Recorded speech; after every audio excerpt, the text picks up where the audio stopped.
이 시간에 우리 함께 예배를 드리는 우리 모든 성도님들, 개인과 가정과 직장과 업에 또 학업에 하나님의 최고의 축복이 있으시기를 주님의 이름으로 축원을 드립니다. 아멘.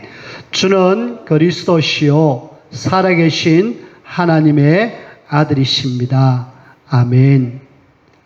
저와 여러분들이 계속 구원의 길을 하고 있습니다. 열심히 하시는 분도 계시고 좀 개인적으로 그냥 하는 분도 계시고 또 어떤 분들은 카톡에 올려가지고 하시는 분도 계시는데 우리가 구원의 길은 구원받을 수 있는 길을 우리에게 알려주는 거죠. 구원의 길의 핵심은 다른 것이 아니라 예수 믿고 구원받으라, 예수 그리스도가 왜 이 땅의 구원자인지 그걸 길을 알려주고 있습니다. 여러분들이 구원의 길 주보 뒤에 있는 이 내용을 여러분들이 꾸준히 좀 하셔야 돼요. 왜냐하면 우리는 결국은 이 땅에 사는 목적이 이 비밀을 237 나라 5천 종족에게 내가 말하고 가야 될 사람들이기 때문에 여러분들이 그냥 이 땅에 살다가 가야 될 사람이 아니라 이 어마어마한 비밀을 지금 말해야 될 엄청난 그리스도의 대사로 우리를 불러주셨기 때문에 우리 이걸 계속해야 됩니다. 그래서 우리가 구원의 길 이전에 성경 구절을 항상 기억하라 그랬습니다. 제일 먼저 요한복음 3장 16절, 저와 여러분들은 하나님이 세상을 이처럼 사랑하사 독생자를 주셨으니 독생자까지도 우리에게 아낌없이 준 그 사랑을 받은 사람이에요. 여러분들이 이런 엄청난 사랑받은 사람이라니까요. 독생자마저도. 그 다음에 요한복음 5장 24절에 보니까 우리가 그리스도를 통하여서 영생을 얻었고 심판에 이르지 아니하노니 사망에서 생명으로 옮겼다. 저와 여러분들은 이 사망에 있다가 진짜 생명을 얻는 영적 심폐소생술로 그리스도를 통해서 살아난 사람들입니다. 진짜죠. 저와 여러분들이 죽었다는 말을 여러분들이 이해를 하셔야 됩니다. 창세기 3장 때문에 우리는 하나님을 떠나서 마귀 손에 잡혀서 영원히 죄를 지어서 멸망 속에 죽었던 우리잖아요. 그런 우리를 사망에서 생명으로 옮기는 그런 엄청난 하나님의 자녀로 만들어 주셨다니까. 그리고 이 구원의 길은 사도행전 16장 17절에 엄청난 무기죠. 여러분들에게 하나님이 주시는 최고의 무기를 지금 여러분들이 갖고 있습니다. 이걸 근데 우리가 갖고 있음에도 불구하고 사용하지 않는다는 거예요. 237 나라 5천 종족이 지금 이 하나를 몰라갖고 죽어가고 있는데 사실은 마귀한테 잡혀 있잖아요. 마귀를 이길 수 있는 구원의 길, 이 비밀을 우리는 지금 갖고 있는데 이걸 사용하셔야 돼요. 바울이 구원의 길을 선하니까 이 점으로 귀신 들린 여종이, 귀신 들린 사람이 못 견디는 거 있죠. 여러분들이 그렇게 하셔야 돼요. 내 있는 현장에 귀신이 발붙이지 못하도록 내가 구원의 길을 계속 선포함으로 흑암이 벌벌 떠나갈 수 있도록, 특히 지금 전 세계는 사단이 알게 모르게 장악하고 있잖아요. 그걸 우리가 구원의 길로 끝을 내시길 바랍니다. 자, 그 다음에 여러분들이 로마서 16장 26절에 보니까 이 복음으로 너희를 능히 견고하게 하실, 저와 여러분들이 뭘로 견고할 수 있느냐? 복음입니다. 구원의 길입니다. 복음은 여러분들을 굉장히 견고하게 한다니까. 어디를 갖다 놔도 산다니까요. 형들에게 왕따를 당해도 살고요. 구덩이에 들어가도 살고, 노예로 팔려도 살고, 감옥에 들어가도 삽니다. 하나님이 그렇게 복음 가진 하나님의 자녀를 견고하게 하신다. 여러분들이 흔들흔들한다? 그 말은 무슨 말이냐면은 복음이 확실하게 안 썼단 말이에요. 복음이 내 삶의 딱 기준이 되고 진짜 복음으로 답을 내리면은 흔들거리지 않습니다. 이 비밀을 이번 목요일 날 잠깐 어떤 분에게 이야기를 해줬어요. 커피숍에서 종이 한 장을 가지고 신구약 66권을 하나님 우리에게 주신 이유, 그걸 간단하게 이야기하면서 예수님이 바로 메시아이며 그리스도시다. 이분이 무슨 일을 하셨는가? 내가 교회를 다녔지만은 이걸 내가 몰랐네요. 내가 이걸 몰라가지고 맨날 교회 가서 졸았네요. 내가 이건 몰라가지고 지금 교회 가도 도대체 왜 내가 교회 가는지 몰랐다면서. 그렇게 고백하는 사람의 집사님 이야기를 들을 수가 있었습니다. 우리는요, 복음은 나를 경고하게 한다. 뿐만 아니라 고린도전서 1장 18절에 보니까 십자가의 도라고 표현했던 그 복음은 하나님의 능력이다 라고 이야기하죠. 능력. 복음은 하나님의 능력입니다. 복음이 들어가는 데마다 다 바뀐다니까요. 이번에 아프간에서 우리나라에 380명의 그 난민들이 우리나라 들어왔어요. 그 들어옴으로 인하여 우리나라 사람들이 반응이 둘로 나눠졌어요. 난민들 우리가 받아들여야 되는 거 아니냐. 받아들이자. 근데 또 한 부류는 그 아프간 사람들 무슬림들 아니냐. 그 사람들 들어와가지고 뭔 짓을 할지 알 수가 없지 않느냐. 그러면서 둘로 딱 나눠지는 거 있죠. 복음은 하나님의 능력입니다. 하나님, 이번에 제가 그 사람들 들어오면서 머릿속에 하나님, 무슬림도 복음 듣게 해주세요. 특히 저기에는 지금 어린아이가 많이 들어왔는데 저 아이들 어렸을 때 정말 들어갈 수 있는 복음 아닙니까?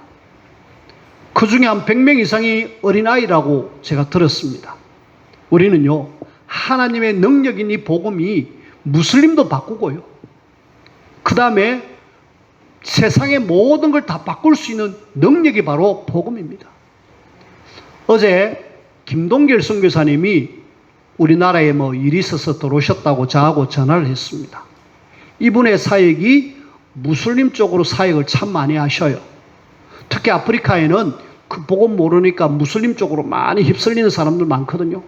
근데 그 무슬림들이 그냥 무슬림이에요.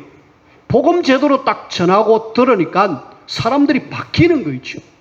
그래가지고 무슬림을 그만두고 교회로 온 사람들이 참 많대요. 선교사님 그렇게 간증을 하셨습니다. 우리는 하나님의 능력이 바로 복음이다.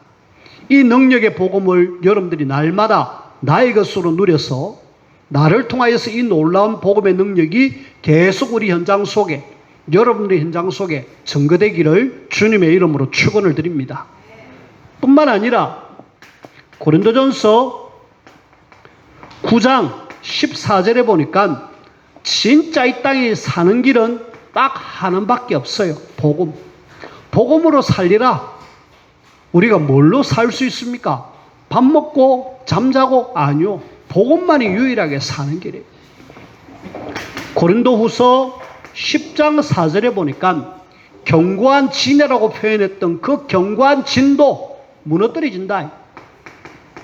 어떠한 이 땅에 견고한 진이라 할지라도 복음만 들어가면 바뀐다라는 것이죠. 우리나라가 그랬잖아요. 불교의 영향 속에 5,000년 역사가 흘러내려왔고 2조 500년 역사가 지금 완전히 막았는데 복음이 들어오니까 이 견고한 진도 무너지는 거 있죠. 하나님은 그렇게 하십니다.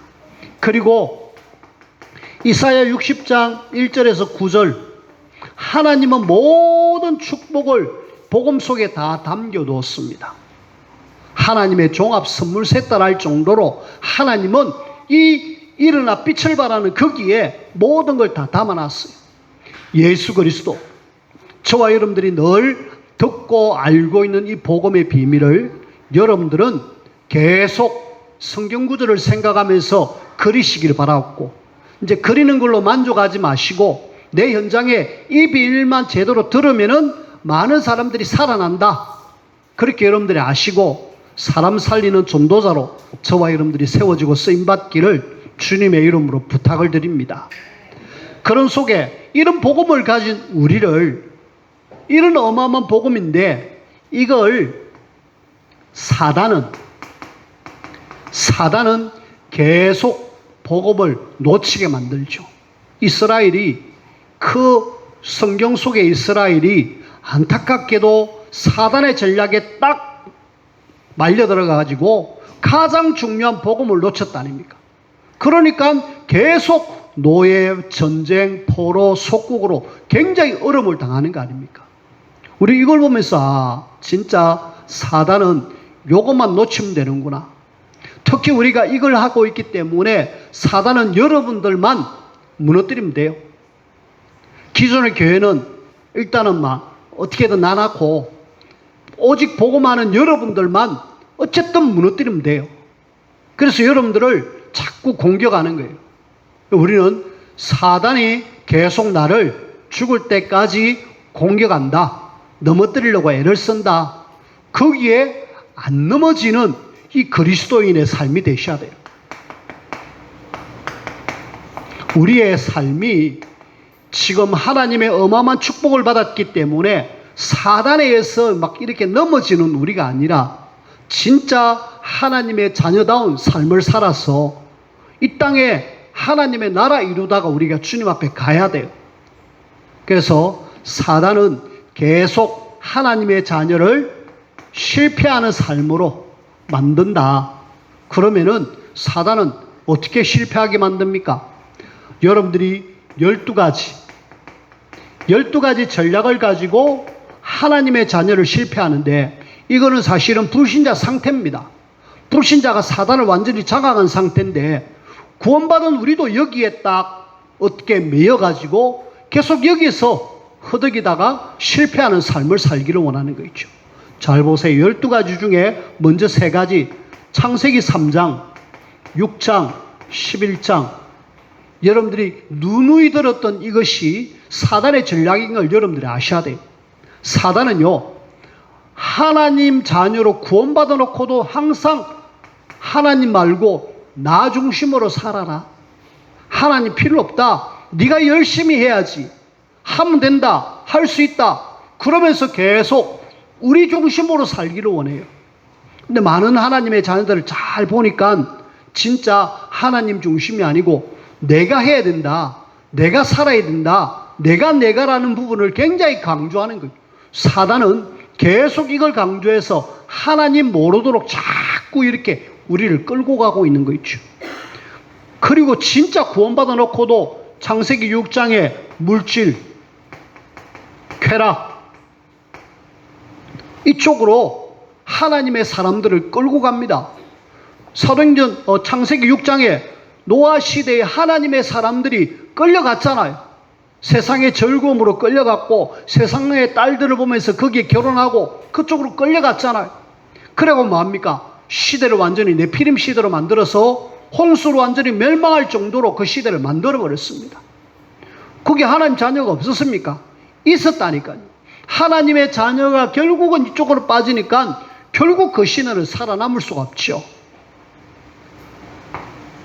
바벨탑을 우리가 잘 알고 있습니다. 근데 구원받아 놓고도 성공이, 불신자들은 성공이 목표지만은 우리는 성공 넘어 하나님의 나라에 대한 이야기가 있어야 되는데 많은 사람들이 이걸 계속 목표로 살아가잖아요. 여러분들은 성공이 우리의 목적이 아닙니다. 목표가 아닙니다. 우리는 그 넘어 하나님이 나를 향하신 계획을 찾고 세계복음화를 하는 그 중요한 사람인데 여기에 매이게 하는 거 있죠. 아니 구원받아 놓고도 여기에 매이는 사람이 있습니까? 우리를 진짜 한번 내 자신 한번 점검해 보세요. 우리가 여기 안 매이는지. 목사들 세계에도 이런 이야기를 합니다. 돈 매인다. 여자 매인다. 권력 매인다. 그 3가지만 조심해라. 실제로 이쪽에 매일 수밖에 없어요. 늘 조심합니다. 진짜 안 하면은 계속 사단은 이쪽으로 우리를 끌고 가는 거 있죠. 뿐만 아니라 사도행전 13장 무속, 사도행전 16장 점술, 사도행전 19장 우상. 우리는 무속인 찾아가지 않습니다. 점술인 찾아가지 않습니다. 우상 안 찾아갑니다. 근데 알고 보니까 이거는 사단이 이렇게 만들어낸 거지 우리에게 눈에 보이지 않는 이런 어떤 부분들 하나님보다도 더 사랑하는 먼 쪽으로 우리를 지금 사단을 끌고 가고 있다. 불신자들은 여기에 매이지만은 우리 역시도 하나님보다 더 사랑하는 쪽으로 지금 끌려가고 있다니까. 여러분들이 분명히 깨워가지고 사단이 나를 자꾸 실패하는 쪽으로 끌고 가는 걸 여러분들이 끊으셔야 돼요. 구원받아 놓고도 여전히 술 계속 드시는 분, 그리고 어느 날 육신의 문제가 와가지고 결국은 어려움을 당하는, 우리가 그래서는 안 되잖아요. 하나님보다 더 끌려가는 이런 부분들 여러분들이 아셔야 됩니다. 그리고 지금 불신자가 망하는 6가지, 영적 문제, 우상 문제, 정신 문제, 육신 문제, 내세 문제, 후손 문제, 이런 문제를 사단은, 불신자는 이미 장악했지만은 여전히 우리가 지금 예수 영접에 나와놓고도 지금 정신적으로 시달리는 사람, 육신적으로 고통받는 사람, 구원의 확신이 없어서 내가 천국 갈지 지옥 갈지 모르는 사람들 많잖아요. 그래가지고 사단은 어쨌든 여러분들만 실패하면 된다, 계속 실패하게 만든다니까. 그래서 우리는 실패해야 될 인생이 아니라, 그래, 우리가 진짜 하나님이 원하시는 그리스도인으로 좀 뭔가 삶이 달라져야 되겠다. 이거는 착하게 살아라, 다른 사람에게 많이 헌신하고 봉사해라, 그런 거는 기본이고요. 정말 우리가 그리스도인이라면은 뭔가 좀 구별된 삶, 그렇게 저와 여러분들이 사는 삶을 살아야 되는데, 제일 먼저 일단은 사단은 나를 실패하게 한다, 여기에 나는 안 속겠다, 여러분들이 먼저 좀 명심하시고요. 그러면서 나는 예수 그리스도를 구주로 영접해가지고 완전히 여기에서 빠져나온 사람이기 때문에 내 안에는 지금 그리스도께서 임재하고 계신다. 그리스도께서 내 안에 임재하고 계시는데, 진짜 예수님이 내 안에 있다라면은 여러분들은 늘 성경 구절 갈라디아서 2장 20절이 되어져야 됩니다. 나는 죽고 예수 그리스도가 내 안에서 산다. 나는 끝났다. 나는 그리스도께서 내 안에 살기 때문에 나는 그리스도로 인하여서 살아가겠다. 그리스도인의 삶이 일이 되셔야 돼요. 그래서 날마다 나는 갈라디아서 2장 20절이 늘 고백되어지는 그런 삶. 여러분들이 이 성경 말씀이 정말 내 것이 되어진다라면은 그때부터 내 안에서 그리스도께서 역사하십니다. 그 사람이 바로 그리스도인의 삶입니다. 그러면서 우리는 그리스도께서 내 안에 있다라면은, 그러면 그 그리스도가 영으로, 성령으로 오셨잖아요. 그분이 바로 내 주, 내 안에 주인으로 계시고, 그리고 그분이 나를 인도하시고 역사하신다. 그리스도가 내 안에 있다라면은 이런 어마어마한 복, 그 성령님이 요한복음 14장 16절 17절에 보니까 성령 하나님이 우리 안에 거하시면은 하나님이 우리의 모든 삶을 확실하게 인도하시고 책임지신다는 사실. 우리는 분명히 내 안에 그리스도가 계시기 때문에 날마다 하나님의 인도받으려고 자꾸 애를 써야 돼요. 그런 사람이 바로 그리스도인의 삶입니다. 근데 하나님의 자녀임에도 불구하고, 하나님의 성령이 내 안에 거하심에도 불구하고 우리는 인도를 제대로 못 받잖아요. 그냥 늘 사단이 만들어 놓은 함정에 딱 빠져가지고 막 내가 알아서 한다, 내가 성공을 향해서 간다, 늘 이쪽으로 관심 갖다가 결국은 어려움을 당하잖아요. 우리는 바꿔야 됩니다. 하나님의 성령께서 내 안에 계시고 역사하신다. 그리고 하나님의 성령이 진짜 내 안에서 역사할 때에 우리는 고린도전서 2장 13절에 여기는 영적인 것을 분별할 수 있는 그런 분별력이 생깁니다. 저와 여러분들이 뭔가 분별할 수 있는 분별력이 생기면 되죠. 뭘 보더라도 제대로 분별할 수 있는 그런 영안, 그런 부분들이 우리에게 성령이 거하시면 임한다는. 그리고 갈라디아서 5장 21절에서 22절에 보니까 여기에는 23절에 보면은 성령의 열매가 분명히 나온다. 주님이 내 안에 임할 때에 분명히 열매 있는 삶이 되어져야 되잖아요. 열매가 있는 그 사람은 바로 그리스도의 제자가 됩니다. 그리고 빌립보서 4장 13절에 보니까 내게 능력 주시는 자 안에서 내가 모든 것을 할 수 있다. 능력까지 주시겠다. 그렇게 이야기합니다. 주님이 내 안에 임재하실 때에 나는 죽고 그리스도께서 내 안에 성령으로 역사하실 때 우리는 늘 인도받으면서 역사를 할 때 놀라운 열매들이 나온다. 이것이 구원받은 하나님의 자녀가 이 땅에 살아가는 이유고 그리스도인의 생활입니다. 삶입니다. 자, 이런 속에서 저와 여러분들이 진짜 그리스도인 맞다라면은 이제는 조금 우리가 좀 요즘 유 목사님 계속 이야기하고 있는 편집, 설계, 디자인 이런 부분들을 여러분들이 좀 한번 생각해 봅시다. 자, 하나님께서는 우리에게 성경을 주셨습니다. 원저자는 하나님께서 일단은 성경을 우리에게 주시기 위해서 뭔가 편집을 해야 되겠죠. 그래서 모세부터 시작해 가지고 여러 사람들을 이래 선택합니다. 이래 가지고 뭔가 하나님의 중요한 것을 전달하기 위해서 각 사람들을 세워 가지고 수천 년 동안에 이렇게 하나의 뭔가를 주시기 위해서 편집을 하죠. 우리가 편집, 제일 먼저 그리스도인이 맞다라면은 늘 말씀으로 우리의 삶이 편집되셔야 돼요. 하나님의 말씀이 정확하게 편집되어지는 삶은 결국은 하나님이 이끄시는 삶이 돼가지고 그 사람의 삶은 정말 축복 누리는 삶일 뿐만 아니라 하나님 앞에서 참 괜찮은 인정받는 그런 인생이 되어서요.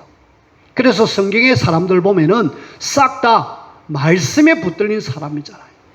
말씀으로 편집이 되었기 때문에 저들은 어떤 환경이 오고 문제가 와더라도 그들은 넉넉하게 이겨내는 거 있죠. 하나님의 말씀으로 내 삶이 편집되어져야 되겠다. 자, 일단은 베드로전서 2장 2절에 보니까 어린아이처럼 신령한 젖을 사모하라. 그 신령한 젖은 하나님의 말씀이라고. 우리가 말씀은 우리의 영의 양식입니다. 하나님의 자녀가 정말 이 땅에 사는 동안에 그리스도인으로 살아가기 위한 영적 양식이 뭐냐? 하나님의 말씀이란. 근데 여러분들이 말씀을 들으면서 복음을 제대로 알면서 들을 때 내 영이 산다니까요. 근데 이 말씀을 제대로 못 듣게 만드는 사단, 못 듣고 이 자리에 없다라면은 내 영이 쫄쫄 굶어요. 그러면은 영양실조가 돼가지고 굉장히 힘듭니다. 우리는 하나님의 말씀은 나를 자꾸 건강하게 하는 영적인 양식이다라는 걸 여러분들이 꼭 기억하시고요. 뿐만 아니라 이 하나님의 말씀은 마태복음 4장 4절 말씀에 보니까 어마어마한 파워, 능력이, 힘이 나타납니다. 예수님이 그 마귀가 이렇게 40일 굶고 기도할 때에 공격이 왔을 때 말씀으로 다 이겨내잖아요. 하나님의 말씀을 선포하니까 사단이 뚝뚝 떨어져 나가는 거 있죠. 말씀은 여러분들의 힘, 파워다. 영적인 힘을 얻을 수 있는 어마어마한 파워가 바로 말씀 속에 있다. 뿐만 아니라 시편 109편, 119편, 105절에 보면은 주의 말씀은 내 발의 등이요 내 길의 빛이다. 주님은 우리 인생의 내비게이션, 말씀으로, 빛으로 우리에게 주시는 거 있죠. 그래서 우리가 말씀을 편집이 안 되어지면은 약하고 힘이 없고 방황한다니까. 그래서 말씀으로 그리스도인이 맞다라면은 늘 편집이 되셔야 돼요. 그래서 예배하는 걸 자꾸 해야 되고, 예배를 한 번 빠지고 두 번 빠지면은 점점 이 말씀이 잘 안 들립니다. 그리고 예배에 와가지고 그냥 앉아있다 돌아가는 그 정도밖에 안 돼요. 앞서 이야기했던 집사님 한 분은 교회 가가지고 그냥 앉았다가 실컷 졸다가 그냥 교회 온대요. 집에 온대요. 와가지고 뭐 하느냐? 오후에는 또 일을 한답니다. 영이 살겠습니까? 분명히 그 영은 굉장히 힘들죠. 그래서 저를 통해서 이를 만나고 지금 말씀운동이 시작되어지는데 그분에게 좀 이렇게 잘 도와줘야 되겠다는 어떤 사명이 생깁니다. 하나님의 말씀만 제대로 들어가면은 내 인생은 성공하는 인생이 된다. 그래서 말씀 들어가는 사람은 인생 성공. 그래서 예배를 해야 될 이유를 말씀을 듣는 시간이기 때문에 예배 제대로 할 때 인생 성공이 되어진다는 거. 저와 여러분들이 날마다 말씀으로 내 인생이 편집되어지길 바랐고요. 우리는 기도로 내 인생을 계속 설계하셔야 돼요. 하나님께서는 기도로 분명히 하나님의 계획을 알려주시거든요. 그래서 여러분들이 기도할 때에 하나님의 능력을 얻을 수 있는 기도는 하나님의 원동력을 얻을 수 있는 동력원이다. 말씀은 이런 거지만은 기도는 진짜 하나님이 내게 주시는 원동력을 얻을 수 있는 어마어마한 길이다. 특히 여러분들이 예수님이 이 힘을 얻기 위해서 이미 하나님이신 그분이 이 땅에 오셔서 굳이 원동력이 있을 이유가 뭐 있습니까? 근데 마가복음 1장 35절에 새벽에 또 밤이 맞도록 한적한 곳으로 계속 많으냐 기도하고 있잖아요. 그러니까 그 인생이 하나님 앞에서 진짜 인생 인류를 구원하기 위한 그 어마어마한 일을 이루잖아요. 우리가 기도는 원동력이다. 믿음의 사람 7명의 렘넌트 중에 많이 어려움을 당했던 사람 중에 다윗, 이 지금 사울 임금에서 쫓겨가면서도 불구하고 그는 계속 시편 5편 3절에 이 지금 아침에 시편 17편 3절에 밤에 시편 23편 1절에서 6절 낮에 계속 하나님 바라보고 동력을 얻으니까 어떤 속에서도 이겨내잖아요. 힘이 있으면 이겨내잖아요. 그래서 우리는 뭐 해야 되느냐? 기도. 뿐만 아니라 우리가 기도로 정말 그리스도인의 설계가 되어진다면 반드시 하나님은 우리를 인도하시거든요. 빌립보서 4장 6절 7절에 보니까 아무것도 염려하지 마라 그럽니다. 왜? 하나님이 우리를 돌보시기 때문에, 인도하시기 때문에. 기도와 간구로 너희 구할 것을 감사함으로 하나님께 아뢰라. 우리 마음 생각을 지켜주신다, 인도하신다 말이잖아요.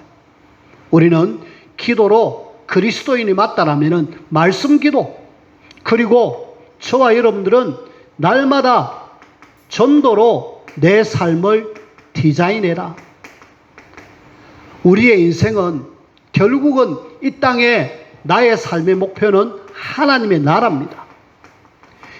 예수님께서 이 사도행전 1장 3절에 보면은 40일 동안 하나님의 나라에 대한 이야기를 우리에게 천명으로 주셨어요. 결국은 하나님은 우리를 통하여서 이 복음이 온 땅에 증거되어지는 이 일을 우리가 해야 되는 그런 삶의 목표를 갖고 있잖아요. 우리 인생이 진짜 그리스도인 맞다라면은 날마다 말씀과 기도와 전도로 편집되어지고 설계되어지고 디자인돼 가지고 하나님 앞에 참 인정되어지는 그런 그리스도인의 삶, 여러분들이 꼭 되어지기를 주님의 이름으로 부탁을 드립니다. 자, 세 번째, 그러면은 이런 그리스도인의 삶을 살았던 모델이 누구냐? 7명의 렘넌트입니다. 이 렘넌트들은 모델로 살았잖아요. 말씀, 기도, 전도를 통하여서 그 시대를 살렸습니다. 여러분들이 이 7명의 렘넌트들에게 이야기하는 이유가 뭐냐? 이거 보고 좀 따라가라. 그래서 너희들이 이제는 8번째 렘넌트로 하나님 앞에 세워져라. 우리 역시도 여러분들의 삶의 모델이 이 7명의 렘넌트들처럼 좀 뭔가 따라갈 수 있는 사람. 저는 개인적으로 바울을 저의 모델로 삼고 있습니다. 나의 달려갈 길과 주 예수께 받은 사명, 이 은혜의 복음을 전가하는 일에는 나의 생명을 조금 더 귀한 것으로 여기지 아니하노라. 그렇게 말했던 바울. 비록 내가 그렇게 살지 못하더라도 하나님, 나 저 바울처럼 되기를 원합니다. 그런 어떤 마음은 있어요. 우리는 모델을 잡으셔야 돼요. 이런 사람들이 다들 어려움 속에서도 늘 편집, 설계, 디자인된 이 삶을 사니까 하나님 보실 때에 최고의 축복을 누린 사람. 그리고 우리는 초대교회 성도들. 이 사람들은 지금 사실은 핍박과 죽음 속에서도 그들은 신앙을 지켰습니다. 우리는 지금 코로나 때문에 조금 이런 문제가 왔다 이래가지고 이 코로나로 인하여 예배를 못하는 그런 상황인데, 만약 초대교회 성도들 상황이라면은 아마 교회를 아무도 안 오지 싶다는 생각이 듭니다. 여러분들이 좀 달라져요. 우리는 죽음이 오고 핍박이 와도 나는 그리스도인으로 기도하는 일에, 복음 전하는 일에 내가 삶을 살겠다. 그리고 저는 우리 성도님들이 로마서 16장에 나오는 인물, 특히 1절 2절에 나오는 그 베베, 보호자, 전도자의 보호자로 설 수 있는 베베, 그리고 16장 3절 4절에 나오는 그 브리스길라 아굴라의 동력자, 그리고 16장 23절에 나오는 나와 교회를 돌봐주는, 이전에는 식주인이라고 이야기했던 가이오. 이런 모델들이 지금 우리에게 있잖아요. 이런 사람들은 말씀이 편집되어지고 기도가 설계되어지고 전도가 디자인돼 가지고 하나님 앞에 참 축복을 누리는 그런 사람들 아닙니까? 이런 사람들이 우리의 모델이고 내가 그렇게 살아야 되겠다. 자, 그렇게 살기 위해서는 오늘 우리는 디모데후서 2장 14절에서 26절 속에서 여러분들이 조금 조심할 게 있다는, 그리스도인으로서 바울은 아들 같은 디모데에게 우리 성도들이 좀 이런 부분들은 좀 조심했으면 좋겠다라는 부분들을 알려주고 있습니다. 자, 그걸 우리가 한번 찾아보자. 간단하게 14절에 보니까 너는 그들로 이 일을 기억하게 하여 말다툼하지 말라. 오늘 우리는 말다툼, 교회 안에 제일 조심해야 될 것이 그리스도인의 중에서 좀 말이 참 중요합니다.